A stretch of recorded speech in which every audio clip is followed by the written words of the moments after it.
داعيا إلى الله بإذنه وسراجا منيرا أما بعد فقد قال الله تعالى في كلامه المجيد وفي فرقانه الحميد أعوذ بالله من الشيطان الرجيم بسم الله الرحمن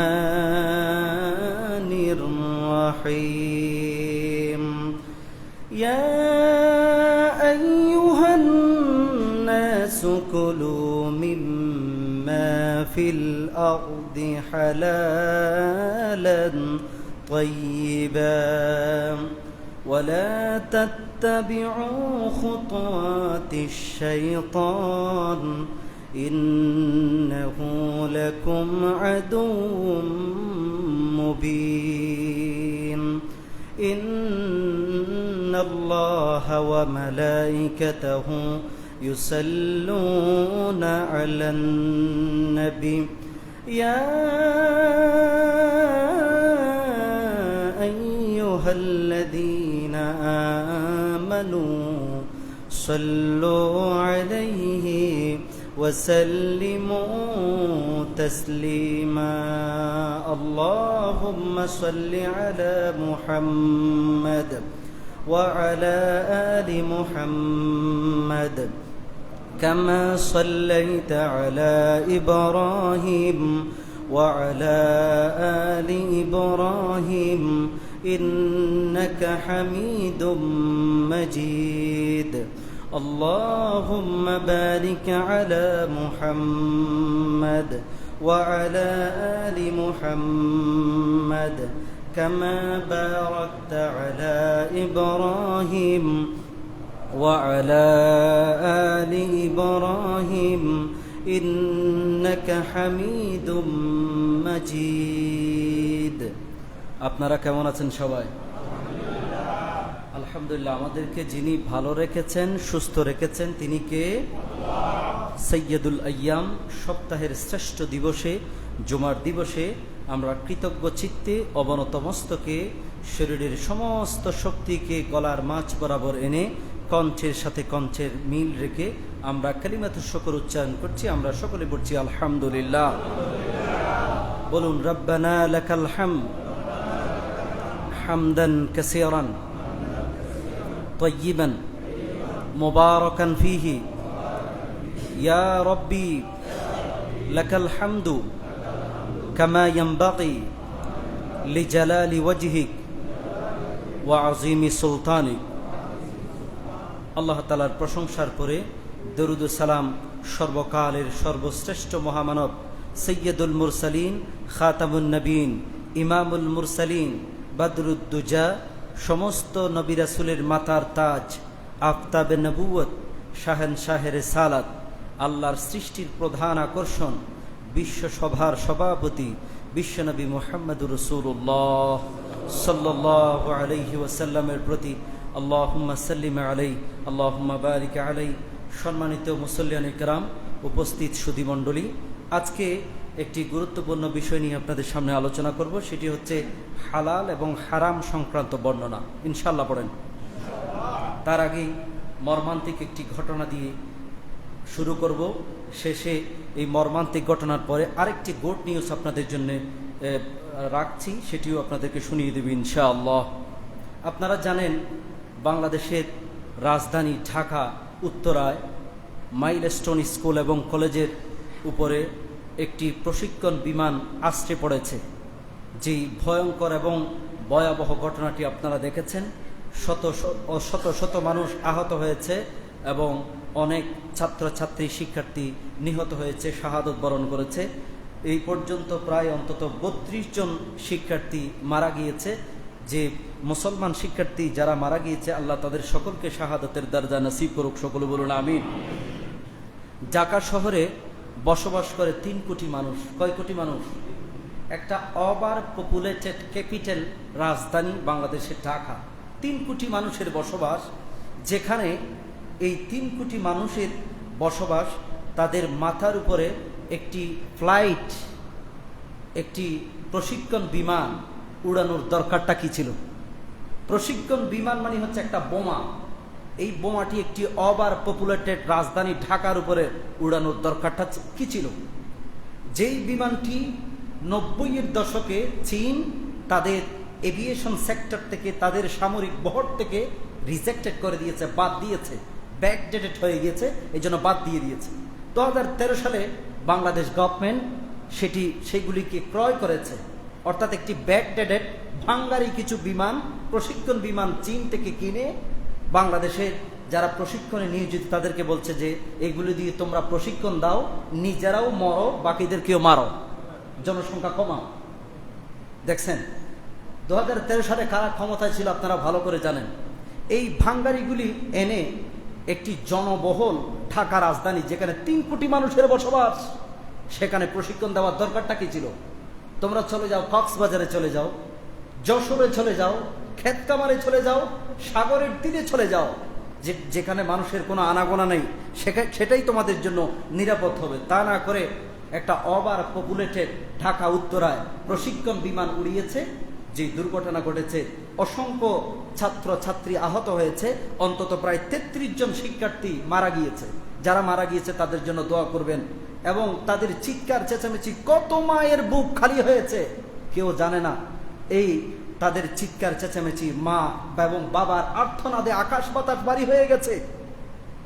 মূল কথা হচ্ছে, যতদিন পর্যন্ত আমাদের দেশ থেকে দুর্নীতি মূলোৎপাটন করা না যাবে, ততদিন পর্যন্ত আপনাদের উপর আমাদের উপর একের পর এক গজব আসতেই থাকবে। ঠিক কিনা বলেন? আমাদের দেশে টপ টু বটম দুর্নীতি ছেয়ে গেছে। যেই সরকার ক্ষমতা যায় তারাই দুর্নীতি করে। ঠিক কিনা কোন? বাংলাদেশের এভিয়েশন সেক্টর, বিমান, বেসরকারি বিমান চলাচল সংস্থা সবচেয়ে দুর্নীতিগ্রস্ত। আজকে উন্নত বিশ্ব তারা আপডেট বিমানগুলো নিয়ে প্রশিক্ষণ দিচ্ছে, আর আমাদের দেশে চলে ভাঙ্গারিগুলি। ঠিক কিনা কোন? এই দুর্নীতি আমাদের দেশ থেকে বিতাড়িত করতে হবে। তা না হলে এই দেশ কখনো বিপদ মুক্ত হবে। ছোট ছোট বাচ্চাগুলো মারা গিয়েছে, ভেতর থেকে চিৎকার চেঁচামেচি, দমকল বাহিনী হয়রান হয়ে গেছে। ছোট ছোট বাচ্চাগুলো, কারো ওই দিন দেখলাম 10-12টা মাথার খুলি, তারপরে কয়েকটা হাড্ডি বস্তা থেকে নামিয়ে একটা গর্তের ভেতরে দাপন করতেছে। আমি গতকাল জিপিটি একটা গুগল চার্জ ইঞ্জিন আছে, সেখানে আমি চার্জ করছি এবং বলছি যে একটা ছোট্ট শিশু অগ্নিদগ্ধ হয়ে মারা গেলে তার কষ্ট, তার যন্ত্রণা কতটুকু হয়, এটা আমি গুগলকে আমি চার্জ করছি, গুগলকে আমি জিজ্ঞেস করছি। গুগল উত্তর দিয়েছে কি জানেন? আমাদের দেশে পেঁয়াজু বাজে না, পেঁয়াজি বাজে না, পেঁয়াজি যে টকবকে তেলের মধ্যে পেঁয়াজি বাজে, তখন সেই তেলের তাপমাত্রা তাকে 900 থেকে 120 ডিগ্রি সেলসিয়াস, 900 থেকে 120 ডিগ্রি সেলসিয়াস তাপমাত্রা। আর বিমান ক্রাশ করলে যেই তাপমাত্রা হয়, সেই তাপমাত্রা হচ্ছে 2000 থেকে শুরু করে 3000 গুণ সেলসিয়াস তাপমাত্রা। ঠিক কিনা কম? এত ভয়ঙ্কর তাপমাত্রা। অর্থাৎ সহজ ভাষায় একটা বাচ্চা এই 9000 থেকে 2000 থেকে 3500 তাপমাত্রায় পড়ে গেলে তার মনে হবে তার শরীর থেকে কেউ কাঁচি দিয়ে, ছুরি দিয়ে তার গোস্তগুলো ছিনিয়ে নিচ্ছে। আরেকটু সহজ ভাষায় বলি যে একটা ছোট বাচ্চা বিমান ক্রাশ করলে সেই বিমানের আগুনে পড়ে যেতে কষ্টের তাপমাত্রাটা, কষ্টের টেম্পারেচার, কষ্টের মাত্রাটা হচ্ছে এমন যে একজন মানুষের সমস্ত হাড্ডি যদি ভেঙে চুরে চুরমার করা হয়, তাহলে সেই একজন জীবিত মানুষ যেই কষ্ট পায়, একটা শিশু বিমান ক্রাশ করলে সেই বিমানের আগুনে দগ্ধ হয়ে পুড়ে মারা যেতে তার চেয়ে বেশি কষ্ট ভোগ করে। এই জন্য আমাদেরকে সচেতন হতে হবে। আরেকটি ঘটনা দেখেছি পত্রিকায়, ছোট্ট বাচ্চা মাকে বলছে, মায়ের সাথে বায়না ধরেছে, আমি আজকে স্কুলে যাব না। মা বলছে, বাবা তুমি যাও, সন্ধ্যাবেলা তোমাকে নিয়ে ঘুরতে যাব, আম্মু তোমার জন্য খিচুড়ি রান্না করবে। তো তাকে মাইলস্টোন স্কুল এবং কলেজে তাকে দিয়ে এসেছে, টাটা দিয়ে বিদায় হয়েছে 10টার দিকে। ঠিক 1:20 খবর এসছে, মাইলস্টোন স্কুল এবং কলেজের উপর একটি প্রশিক্ষণ বিমান আছড়ে পড়েছে, ক্রাশ করেছে। মা দৌড়ে গিয়ে দেখে তার ছোট্ট বেবি আর পৃথিবীর জমিনে নেই। এত ভয়ঙ্কর ঘটনা ঘটেছে। তা আমাদেরকে সচেতন থাকতে হবে। আমাদের এভিয়েশন সেক্টর, বৈমানিক এই সেক্টরগুলি আমাদেরকে ঢেলে সাজাতে হবে। দুর্নীতিকে আমাদের বাংলাদেশের জমিন থেকে বিদায় করে দিতে হবে। এই জন্য আপনাদেরকে ভোট দিতে হবে সৎ এবং আল্লাহওয়ালা ব্যক্তিকে, ঠিক কিনা বলেন? আরেকটি খুশির সংবাদ হচ্ছে, বাংলাদেশের এই সাবেক ফ্যাসিস্ট সরকারের দোসর ছিল ABM খায়রুল হক, যার আদেশে হাজার হাজার মানুষের যাবজ্জীবন হয়েছে, ফাঁসি হয়েছে। এবং স্বাধীনতার ঘোষক শহীদ প্রেসিডেন্ট জিয়াউর রহমানকে স্বাধীনতার ঘোষক থেকে নাম কেটে দিয়েছে। সেই কুখ্যাত বেয়াদব গতকাল গ্রেপ্তার হয়েছে। আমরা সরকারের কাছে দাবি জানাই তার উপযুক্ত শাস্তি হোক, ঠিক কিনা বলেন? আল্লাহ আমাদের সকলকে একতাবদ্ধ থাকার তৌফিক দান করুক, সকল বলুন আমিন। যাই হোক, আপনাদের সামনে আজকে হালাল হারাম সংক্রান্ত এই বিষয় নিয়ে আলোচনা করব। চলুন কোরআন আল কারীম থেকে সূরাতুল বাকারার যে আয়াতটি আপনাদের সামনে তেলাওয়াত করেছি, সেই আয়াতটি আমরা আরেকবার তেলাওয়াত করে নিই। আউযু বিল্লাহি মিনাশ শাইতানির রাজীম। বিসমিল্লাহির রাহমানির রাহিম। ইয়া আইয়ুহান নাসু কুলু মিম্মা ফিল আরদি হালালান তাইয়্যিবা। বিতাড়িত মরদুদ শয়তানের ওয়াসওয়াসা থেকে পানাহ চিনি পরম করুণাময় আল্লাহ পাক রব্বুল আলামিনের নামে শুরু করছি। কোরআন আল কারীমে সূরাতুল বাকারায় আল্লাহ তাআলা বললেন, ইয়া আইয়ুহান নাস, ওহে পৃথিবীর মানব মণ্ডলী। নাস মানে কি? মানব মণ্ডলী। কুলু মিম্মা ফিল আরদি হালালান তাইয়্যিবা, তোমাদেরকে আমি যে হালাল রিজিক দিয়েছি সেখান থেকে তোমরা আহার করো, হারাম খেও না। হারাম খেও না। হালাল খেতে বলেছেন কে? কোরআন আল কারীমে যতটা হারামের আয়াত আছে ততটা হালালের আয়াত আছে। যেখানেই আল্লাহ তাআলা কোনো জিনিসকে হারাম করেছেন সেখানে হারামের বিপরীতে আরেকটি হালাল জিনিস আমাদেরকে প্রদান করেছেন। এই জন্য রব্বুল আলামিন বললেন, ইয়া আইয়ুহান নাসু কুলু মিম্মা ফিল আরদি হালালান তাইয়্যিবা। আল্লাহ বললেন, ওহে পৃথিবীর মানবকুল, ওহে পৃথিবীর মানব মণ্ডলী, আমি তোমাদেরকে যে হালাল রিজিক দিয়েছি, যে হালাল রিজিক তোমাদেরকে পৃথিবীর জমিনে দিয়েছি সেখান থেকে তোমরা হালাল খাও। ওয়ালা তাত্তাবিউ খুতুওয়াতিশ শাইতান, শয়তানের পদাঙ্ক তোমরা অনুসরণ করো না। শয়তানের পদাঙ্ক অনুসরণ করো না, কারণ যারা হারাম খায় তারা নিশ্চয়ই শয়তানকে অনুসরণ করেই তো হারাম খায়, ঠিক কিনা বলেন? আল্লাহ বললেন তোমরা হালাল খাও।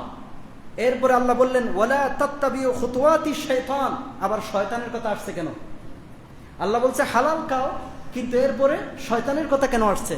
আল্লাহ বললেন শয়তানের পদাঙ্ক অনুসরণ করো না, কারণ শয়তান মানব মণ্ডলীকে হারামের দিকে ধাবিত করে। আর আল্লাহ তাআলা মানব মণ্ডলীকে কোথায়, কোন পথে, হালালের দিকে ধাবিত করছে, উৎসাহ প্রদান করছে, আদেশ করছে, নাকি হারামের দিকে? হালালের দিকে। আল্লাহ বললেন ইয়া আইয়ুহান নাস, আল্লাহ বলেন না ইয়া আইয়ুহাল্লাযীনা আমানু, বলেন নাই।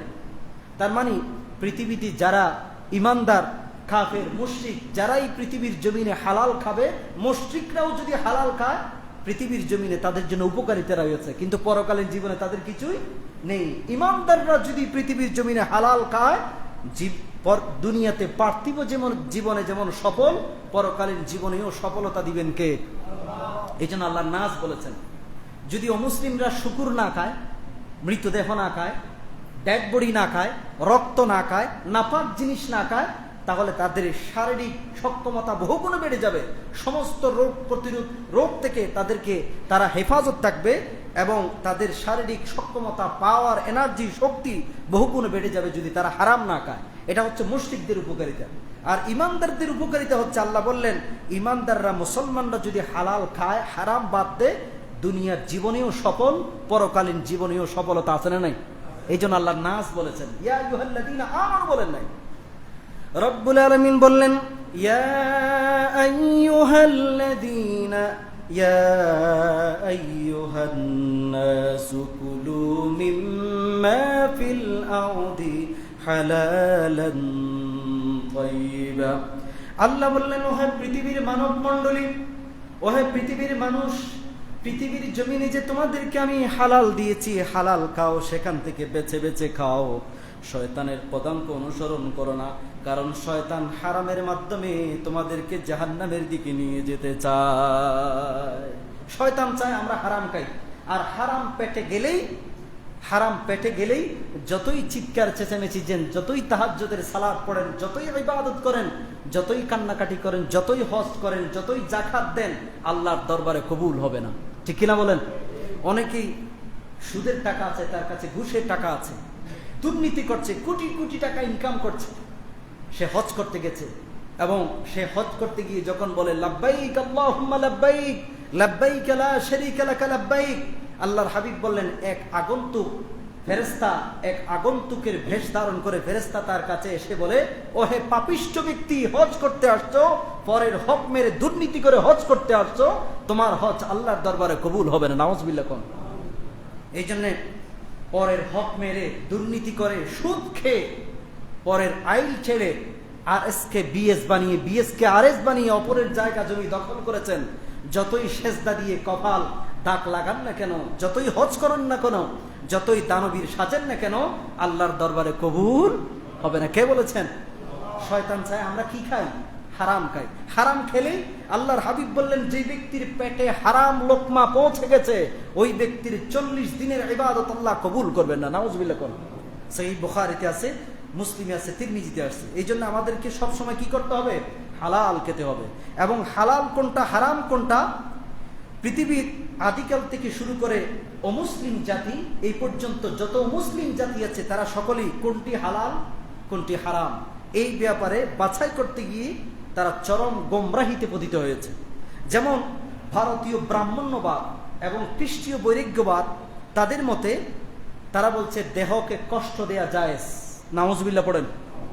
এই জন্য তারা বলে উত্তম খাদ্য, উত্তম খাবার, উত্তম পোশাক, উত্তম জিনিস, চাকচিক্যময় জীবন গ্রহণ করা মানব জাতির জন্য হারাম, মানব জাতির জন্য উচিত নয়। নাউজুবিল্লাহ পড়েন।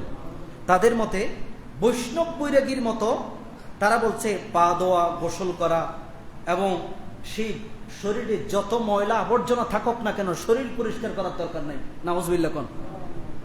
যত চুল যত বড় লম্বা হোক না কেন, শরীরে যত ময়লা থাকুক না কেন, গোসল করার দরকার। আমাদের দেশে দেখছেন না, বিভিন্ন স্থাপনায়, বিভিন্ন মাজারের সামনে লম্বা লম্বা চুল, দাঁতে ছাতা, মুখে ছাতা, শরীরে ছাতা। আর বলে হুজুর কিছু কইয়েন না, এরা বাবা, কিন্তু এদের কিছু কিছু মাল আছে, কিন্তু মাল আছে। সে তো আল্লাহর বিধানকেও স্বীকার করেছে। অনেকের নিচে তো কাপড় চোপড়ই নেই। দেখছেন না আপনারা? লোকেরা দেখে আর হাসে। ঠিক কিনা কন? তো এগুলি হচ্ছে হিন্দুয়ানি সংস্কৃতি থেকে আসছে। আমাদের দেশেও যারা মাজারের সামনে, পাবলিক প্লেসে, রেলওয়ে জংশনের সামনে লম্বা লম্বা চুল রাখে, দাঁতে ছাতা, শরীরে ছাতা, কাপড় চোপড়ে ছাতা, ওই সংস্কৃতিটা কোনো মুসলমানের সংস্কৃতি নয়। এটা ওই হিন্দুদের, বৈষ্ণব বৈরাগীদের এবং খ্রিস্টিয়ানি বৈরাগ্যবাদীদের ওখান থেকে আসছে। এটা মুসলমানদের সংস্কৃতি হতে পারে না, মুসলমানদের কালচার হতে পারে না। আমরা দাঁত মিসওয়াক করবো, দাঁত পরিষ্কার রাখবো। এত বড় কোমর সাইজের চুল লম্বা লাগার দরকারটা কি? এই চুলের ভেতরে ময়লা আবর্জনা আছে না নাই? উকুন আছে না নাই? পরিষ্কার পরিচ্ছন্নতা, আত্মহুরু শাতরুল ঈমান। আপনারা মাইন্ড করবেন না, বা মাইন্ড করছেন নাকি? আত্মহুরু শাতরুল ঈমান, পরিষ্কার পরিচ্ছন্নতা ঈমানের অঙ্গ। যার কাছে পরিষ্কার পরিচ্ছন্নতা নাই, তার কাছে ঈমানের কোনো বালাই নেই। এই জন্য আসুন পরিষ্কার পরিচ্ছন্নতা, এটির প্রতি আমরা গুরুত্ব দিই। তো তারা কি বলছে? যে পা ধোয়া যাবে না, গোসল করা যাবে না, শরীরে যত ময়লা আবর্জনা থাকুক, চুল যত বড় লম্বা হোক, চুলও কাটা যাবে না, গোসলও করা যাবে না। চুল না কাটা, গোসল না করা, এটা তাদের কাছে হালাল এবং বৈধ। নাউজুবিল্লাহ পড়েন। জাহিলি যুগের আরবরা বলে যে মদ পান করা হালাল, নারীদের সাথে জেনা করা, ব্যভিচার করা, ছোট ছোট বাচ্চাদেরকে, বিশেষ করে নারী শিশুদেরকে জাহিলি আরবরা কন্যা সন্তান হওয়া নিজেদের আভিজাত্যের জন্য বিরাট বড় হুমকি মনে করত, নিজেদের পারিবারিক জীবনের জন্য সবচেয়ে বড় হুমকি মনে করত, মান সম্মানের জন্য সবচেয়ে বড় হুমকি মনে করত। এই জন্য মা সুন্দর করে কন্যা শিশুকে সাজিয়ে দিত, আর বাবা নামক ওই পাপিষ্ট নর পশুটি পাহাড়ে নিয়ে গিয়ে একটা গর্ত করে সেখানে ধাক্কা মারত, আর সেখানে মাটি চাপা দিয়ে জীবন্ত মেয়ে শিশুটিকে তারা হত্যা করত। নাউজুবিল্লাহ। কোন ইসলাম এটা চরমভাবে নিষেধ করেছে।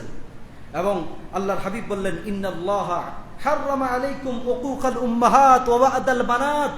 আল্লাহর হাবিব বললেন যে তোমরা তোমাদের কন্যা সন্তানকে তোমরা এই হত্যা করো না।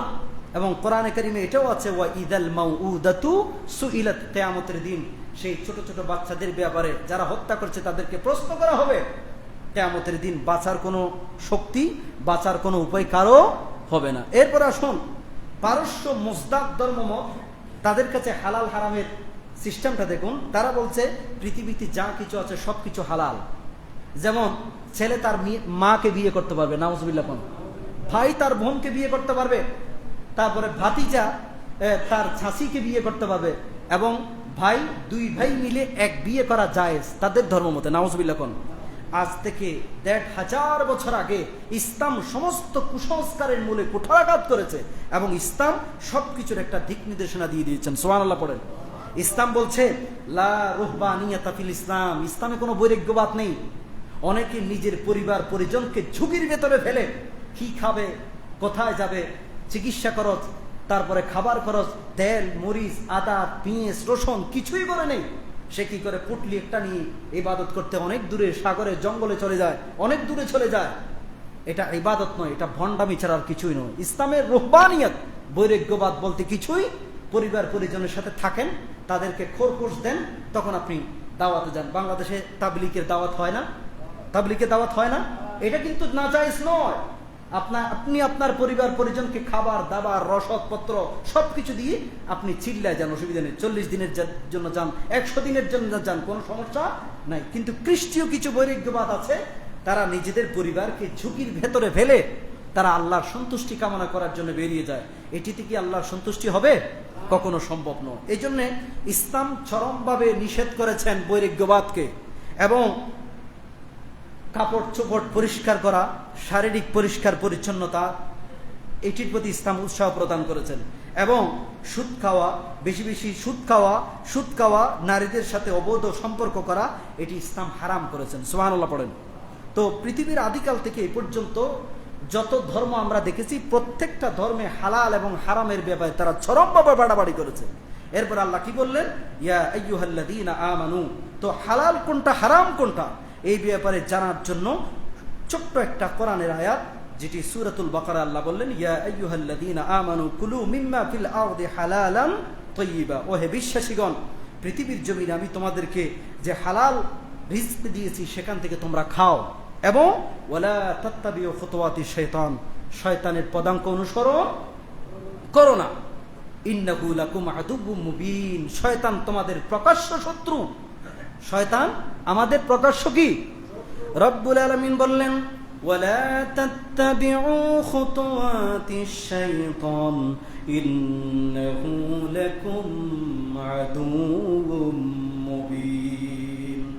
আল্লাহ বললেন, হারামকে তোমরা শয়তানের পদাঙ্ক অনুসরণ করো না, নিশ্চয় শয়তান তোমাদের প্রকাশ্য শত্রু। শয়তান চায় আমরা যাতে হারাম খাই। আমাদের আদি পিতা এবং আদি মাতার নাম কি? হযরত আদম এবং হাওয়া আলাইহিস সালাম। ওনাদেরকে নিষিদ্ধ ফল ভুলিয়ে বালিয়ে, তাদেরকে বুদ্ধি দিয়ে পরামর্শ দিয়ে নিষিদ্ধ গাছের ফল ভক্ষণ করাইছে, খাইতে বাধ্য করছে, হারাম জিনিস খাইতে বাধ্য করছে শয়তান। এবং শয়তানের আদেশে শয়তান যে কৌশল করে হযরত আদম আলাইহিস সালাম হাওয়া আলাইহিস সালামকে যে নিষিদ্ধ গাছের ফল খাইয়েছে, এই জন্য ওনাদের কাছ থেকে বেহেশতের পোশাক ছিনিয়ে নিয়েছেন কে? আদম আলাইহিস সালাম হাওয়া আলাইহিস সালাম থেকে বেহেশতের পোশাক ছিনিয়ে নিয়েছে, বেহেশত থেকে বিতাড়িত করে দিয়েছে। শয়তান আমাদেরকে বেহেশত থেকে বিতাড়িত করেছে, আর পৃথিবীর জমিনে আমরা যারা আছি আমাদেরকেও সেই জান্নাত থেকে বিতাড়িত করতে চায়। এই জন্য আমাদেরকে কি খেতে হবে?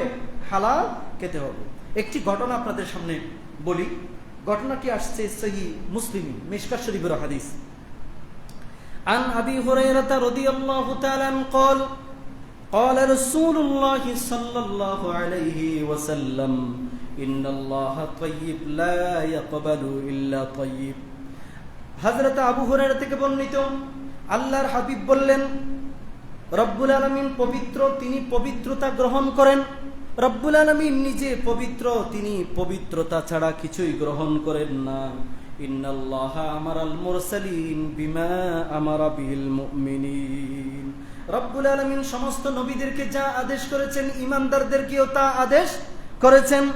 এরপরে আল্লাহর হাবিব সুম্মা যাকারার রাজুল ইউতিলুস সাফার, রব্বুল আলামিনের নবী একজন ব্যক্তির একটা ঘটনা বর্ণনা করলেন। সুম্মা যাকারার রাজুল ইউতিলুস সাফার, একজন ব্যক্তির একটা ঘটনা বর্ণনা করলেন।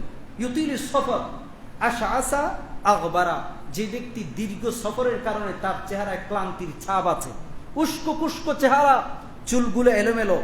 তো ইয়ামুদ্দু ইয়াদাইহি ইলাস সামা, সে এক পর্যায়ে কোন একটা জায়গায় গিয়ে গাছের ছায়ার নিচে আকাশের দিকে হাত উঁচু করে বলছে, আল্লাহ তুমি আমার রিজিক বাড়িয়ে দাও, আমার হায়াত বাড়িয়ে দাও, আমার পিতামাতার গুনাহ খাতাকে তুমি ক্ষমা করে দাও, আমাকে সম্মান বাড়িয়ে দাও, মর্যাদা বাড়িয়ে দাও, ছেলে মেয়ের হায়াত বাড়িয়ে দাও। এভাবে যখন সে দোয়া করতেছে, আল্লাহর হাবিব বললেন ওয়ামাতাআমুহু হারাম, সে দোয়া করছে অথচ সে খাইছে কি? হারাম। ওয়ামাতাআমুহু হারাম, সে হারাম খাইছে। যে পানি পান করছে তাও হারামের টাকায়। ওয়ামালবাসুহু হারাম, যেই জামা শরীরে গায়ে দিছে তাও হারাম টাকা। ওয়াগুযিয়া বিল হারাম, সে যে প্রতিদিন টাকা পয়সা ইনকাম করে জীবিকা নির্বাহ করে, ওইটাও কিসের টাকা? হারাম টাকা। তাহলে তার খাবারও হারাম, তার পানীয় হারাম, শরীরে জামা যে জামা কাপড় আছে ওইটাও হারাম টাকার। আল্লাহর হাবিব বললেন তার দোয়া পৃথিবীর জমিন থেকে, আসমানের নিচ থেকে আসমানের উপরে উঠবে না, কারণ তার শরীরে যে জামা কাপড় আছে সেটা হারাম টাকায়। আমাদের দেশেও বলে, হুজুর এত দোয়া করি আল্লাহ কবুল করে না কেন? এত দোয়া করি, এই অভিযোগ আছে না নাই? আমরা এত দোয়া করি, হুজুর কবুল করে না কেন? আল্লাহ কবুল করে না কেন? অথবা হুজুর দোয়া করে, পীর সাহেব দোয়া করে, কবুল করে না কেন? কারণ পীর সাহেবের শরীরে যে জামা আছে সেই জামাটা হচ্ছে কোন একজন সুদখোর তাকে উপহার দিয়েছে, ঠিক কিনা বলেন? শরীরে যে জামা আছে সেই জামাটা হচ্ছে এই সুদের টাকা। যে হুজুরের পেটে যে খাবার আছে সেই খাবারটা হচ্ছে হারাম টাকায় উপার্জিত খাবার। হুজুর যে পানি খাইছে ওই 20 টাকা দিয়ে কিনে খেয়েছে, অথবা অন্য কেউ 20 টাকা দিয়ে কিনে খেয়েছে, ওই 20 টাকাটাই হারাম। তাহলে পানিও হারাম, খাবারও হারাম, জামাটাই হারাম। যেই ঘর বানাইছে ওটাও দুর্নীতির টাকা দিয়ে। যেই পালঙে সে শুয়ে আল্লাহর কাছে দোয়া করতেছে সেই পালংটাও হারাম টাকায়। যেই মসল্লাতে, যেই জায়নামাজে দাঁড়িয়ে সে ইবাদত করতেছে, জায়নামাজটাও হারাম টাকায় কিনা। এত কিছু হারামের উৎস টাকার পরে আপনি বলেন তো কিভাবে আল্লাহর দরবারে দোয়া কবুল হতে পারে? আল্লাহর হাবিব বললেন ওই ব্যক্তি দোয়া করছে, এমন কান্নাকাটি করছে যে আকাশের ফেরেশতারা পর্যন্ত আশ্চর্য হয়ে যাচ্ছে, অথচ ওই ব্যক্তির দোয়া কবুল হচ্ছে না। কেন হচ্ছে না? কারণ তার খাবারে ভেজাল আছে না নাই? তার পানিতে ভেজাল আছে, খাবারে ভেজাল আছে, তার পোশাক আশাকে ভেজাল আছে। প্রতিদিন যে 3000 টাকা, 5000 টাকা, 10,000 টাকা ইনকাম করে, তার পুরো টাকাটাই হচ্ছে হারাম। এই জন্য আল্লাহর দরবারে তার দোয়া কবুল হচ্ছে না। নাউযুবিল্লাহি মিন যালিক। আল্লাহর হাবিব সাল্লাল্লাহু আলাইহি ওয়াসাল্লাম এভাবে মিম্বরে খুতবা দিচ্ছেন। এক সাহাবী এসে বললেন, ইয়া রাসূলুল্লাহ, মদিনার জমিনে খরা লেগে গেছে, ক্ষেত খামার সব মরে শেষ হয়ে যাচ্ছে, পশু পাখি পানি পায় না, আমাদের ওটগুলি, আমাদের ঘোড়াগুলি পানির অভাবে মারা যাচ্ছে। ইয়া রাসূলুল্লাহ, আপনি একটু দোয়া করেন, কারণ আপনি দোয়া করলে কবুল করে নেন কে? আল্লাহর হাবিব মিম্বরে দোয়া করলেন, আল্লাহুম্মা আসকিনা গাইসান মুগীসান মুরিয়ান মারিয়া, এ আল্লাহ তুমি আকাশ থেকে উপকারী বৃষ্টি নাজেল করো, মদিনার জমিনকে তুমি বৃষ্টি দিয়ে সাইলাব করে দাও। আল্লাহর হাবিব দোয়া করতে দেরি, আকাশ থেকে মুষলধারে বৃষ্টি নাজেল করলেন কে? আল্লাহর হাবিব দোয়া করছেন, সাথে সাথে আকাশ থেকে মুষলধারে বৃষ্টি নাজেল করলেন। মদিনার জমিন পানিতে সাইলাব হয়ে গেছে, ঘোড়া, ক্ষেত খামার তারপরে ওট, মানুষ, সকল প্রাণী পানি পেয়েছে, সাইরাব হয়ে গেছে মদিনার জমিন।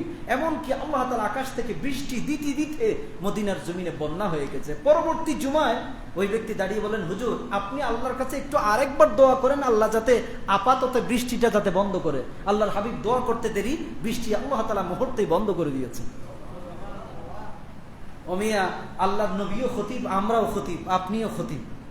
আল্লাহর নবী সাল্লাল্লাহু আলাইহি ওয়াসাল্লাম দোয়া করেছেন, সাথে সাথে কবুল করে নিয়েছেন। কারণ আল্লাহর নবী কখনো হারাম খান নাই, তিনি হালালটাই খেয়েছেন। কম খাবেন, কম খাবেন, নিজের পেটটাকে জাহান্নামের লাকড়ি বানাবেন না, কম খাবেন, হালাল খাবেন। দোয়া করছেন, মুহূর্তে কবুল করে নেবেন কে? বিশেষ করে রিকশাওয়ালার ইনকাম হালাল, পুরোটাই হালাল। কত কষ্ট করে সে রিক্সা চালায়। আমাদের দেশে রিক্সার ড্রাইভার যদি দাওয়াত দেয়, দাওয়াতে যেতে চায় না, ওরে বেটা কোকি কি আর খাওয়াবে, এই জন্য টিটকারি মারে, তাকে ঘৃণা করে তার দাওয়াতে যেতে চায় না। অথচ রিক্সাওয়ালার পুরো টাকাটাই হালাল। সুবহানাল্লাহ পড়েন। কত কষ্ট করে ইনকাম করে, এই জন্য দুই হাতে ইনকাম করবেন, কলমের খোসা দিয়ে লক্ষ লক্ষ টাকা ইনকাম করবেন, সেই টাকা আপনার কবরের সাথী হবে না। আল কাসিবু হাবিবুল্লাহ, আল্লাহর হাবিব বললেন, যে ব্যক্তি দুই হাতে নিজে কামাই করে খায় সে আল্লাহর বন্ধু। সুবহানাল্লাহ পড়েন। এই জন্য নিজে দুই হাতে কামাই করবেন। আপনি ছাত্র হয়েছেন, কি হয়েছে? পার্ট টাইম জব করেন। আপনি হজ করে আসছেন, কি হয়েছে? পরিবারের বোঝা না হয়ে ছোট্ট একটা দোকান দিয়ে বসেন, সেখানে আতর বিক্রি করেন, টুপি বিক্রি করেন, তাসবি বিক্রি করেন। নিজেও চলবেন, পরিবারের বোঝা হবেন না। যে কোনো একটা আমাদেরকে কাজে লেগে যেতে হবে। কোন সময় 30 বছর, 35 বছর, 40 বছরের চাকরি হবে, ওইদিকে থাকিয়ে না থেকে নিজেদেরকে এক একজনকে উদ্যোক্তা বনে যেতে হবে। ঠিক কিনা বলেন? আমাদেরকে কাজ করে খেতে হবে। আরেকজনের পকেটের দিকে নজর দিবেন, নিজে স্বাবলম্বী হবেন না, এটা করা যাবে না। আল্লাহর হাবিব সাল্লাল্লাহু আলাইহি ওয়াসাল্লাম বললেন যে ব্যক্তি এত দোয়া করছে, আল্লাহর আকাশের ফেরেশতারা আশ্চর্য হয়ে গেছে, অথচ তার দোয়াটি কবুল হচ্ছে না। কেন হচ্ছে না? তার খাবারে ভেজাল, তার পানিতে ভেজাল, তার পোশাক আশাকে ভেজাল, সবকিছুতে ভেজালে পরিপূর্ণ। নাউযুবিল্লাহি মিন যালিক। আল্লাহর হাবিব বললেন, ফাআন্না ইউস্তাজাবু লিযালিক। ও সাহাবায়ে কেরামরা, তা বলো তো তার দোয়া কিভাবে কবুল হতে পারে? এই জন্য আমাদেরকে হালাল খেতে হবে। কি খেতে হবে? হালাল খেতে হবে।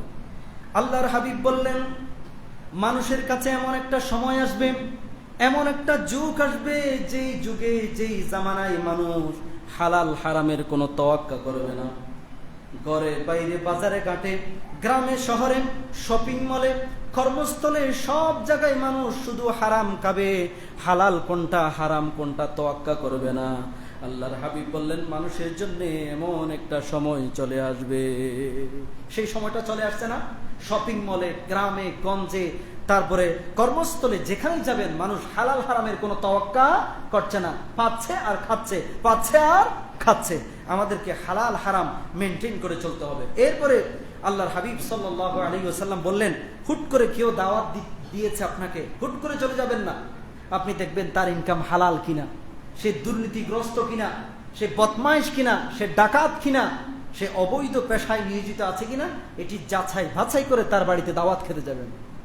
আর বিশেষ করে আমাদেরকে তো দাওয়াত দিলেই হয়।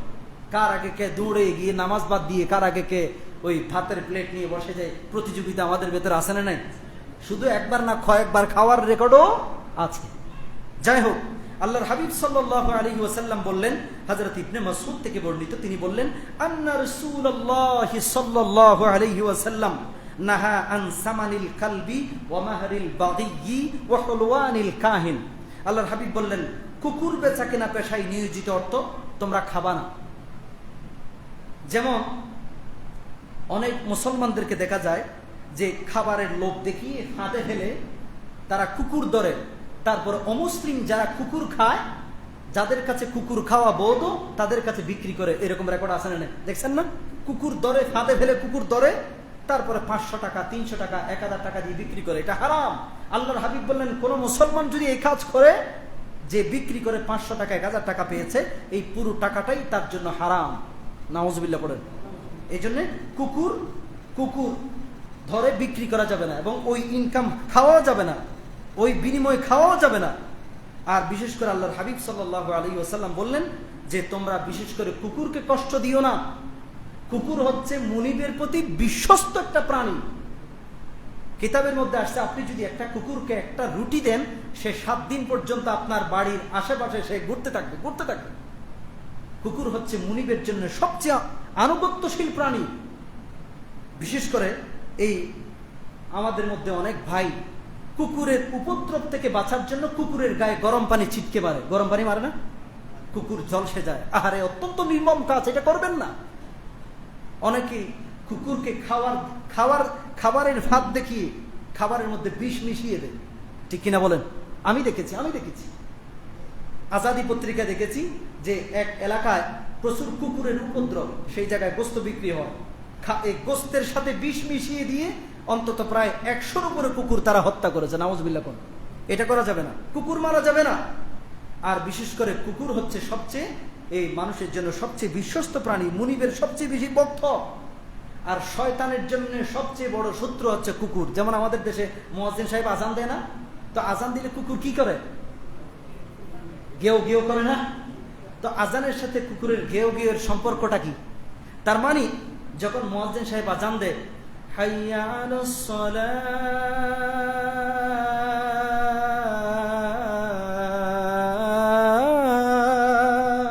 যখন আজান দেয়, যখন আল্লাহু আকবার করে এই আল্লাহর একত্ববাদের শব্দগুলো উচ্চারণ করে, শয়তান আহালা লাহু তুরাত, শয়তান বায়ু ছাড়তে পালিয়ে যায়। সুবহানাল্লাহ পড়েন। বায়ু ছাড়তে পালিয়ে যায়, যেই জায়গায় আজান শোনা যায় না সেই দিকে পালিয়ে যায়। এবং তার পালানোর দৃশ্যটা দেখে কুকুর হাসতে থাকে। আর কুকুর কি করে? গেও গেও করে। আসলে কুকুর গেও গেও করে না, কুকুর বলে এই পালাচ্ছে, দর। কুকুর কি কয়? এই ধর, পালাই যায়। কুকুরের ঘাও গাওটা ওইটাই বোঝায়। এই জন্য শয়তানের বড় শত্রু হচ্ছে কি? কুকুর। কুকুরকে কষ্ট দিবেন না, কুকুর মারবেন না, তাদেরকে খাওয়াবেন।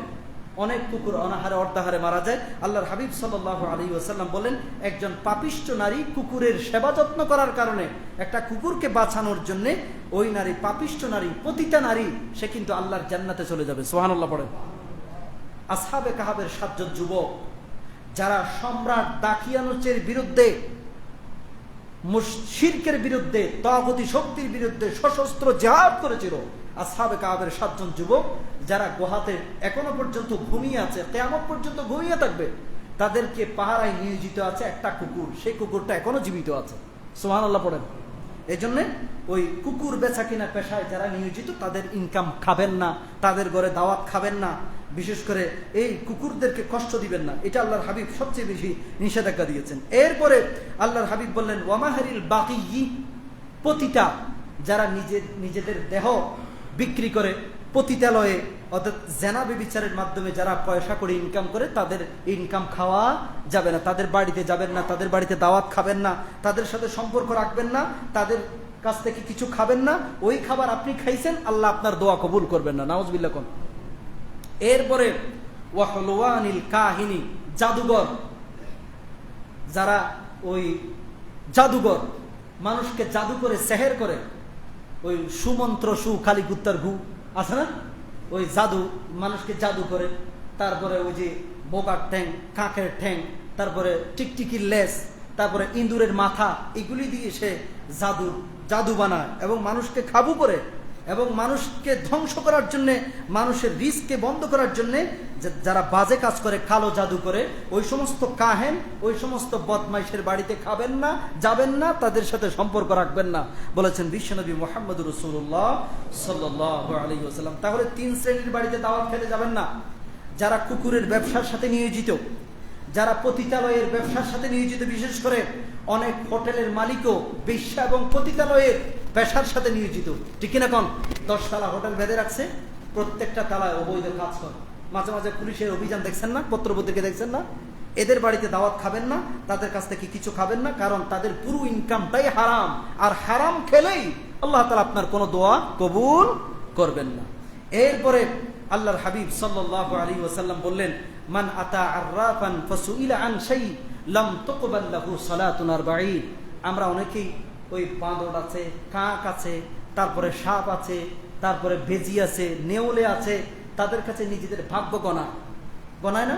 বাঁদরের কাছে গিয়ে হাতটা পেতে দেয়, কয় ওই বাঁদর যে নাচায় তার কাছে গিয়ে বলে যে আপনি আমার রেখাটা একটু গণনা করে দেখেন আমার ভাগ্য ভালো কিনা খারাপ। তো সে বলে আপনার 3টা বিপদ আছে, একটা বিপদ কেটে গেছে, আর একটা বিপদ এখন চলমান, আর একটা বিপদ সামনে আছে। তো কি করতে হবে? বিপদ থেকে বাঁচার জন্য এত হাজার টাকা দিতে হবে, এত কেজি বিনি দিতে হবে, এতটা মুরগি দিতে হবে, এই দিতে হবে, সেই দিতে হবে। আসলে এরা কোনো প্রকৃতপক্ষে এরা কোনো ভাগ্যের গণক নয়, এরা হচ্ছে প্রকৃতপক্ষে প্রতারক এবং ভণ্ড ছাড়া আর কিছুই নয়। ঠিক কিনা বলেন? আল্লাহর হাবিব বলেন, কেউ যদি নিজের হাতকে কোনো গণকের কাছে সুপর্দ করেছে, যে ভাই আপনি আমার হাতটা গণনা করে দেখেন আমার ভাগ্য ভালো নাকি খারাপ। আল্লাহর হাবিব বললেন, কেউ যদি নিজের ভাগ্যটাকে অন্য কোনো প্রাকৃতিক শক্তির কাছে যাচাই করে, তার 40 দিনের ইবাদত আল্লাহ তাআলা কবুল করবেন না। নাউজুবিল্লাহ। আমাদের ভালো মন্দ, আমাদের ভাগ্য খারাপ নাকি ভালো, এটি জানে একমাত্র একজন সত্তা, তিনি কে? আল্লাহ। আল্লাহর উপর বিশ্বাস করবেন। অনেকে আংটি বিক্রি করে, আংটি কয় আংটি এটা যদি আপনি 3 মাস ব্যবহার করেন আপনি ধনী হয়ে যাবেন। তো আংটি কেউ যদি হাতে লাগিয়ে ধনী হয়, তো সে পথে পথে আংটি বিক্রি করে গেল, সে তো ধনী হওয়ার কথা ছিল না? সে তো অনেক বড় ধনী হওয়ার কথা ছিল, সে ফুটপাতে কি করে?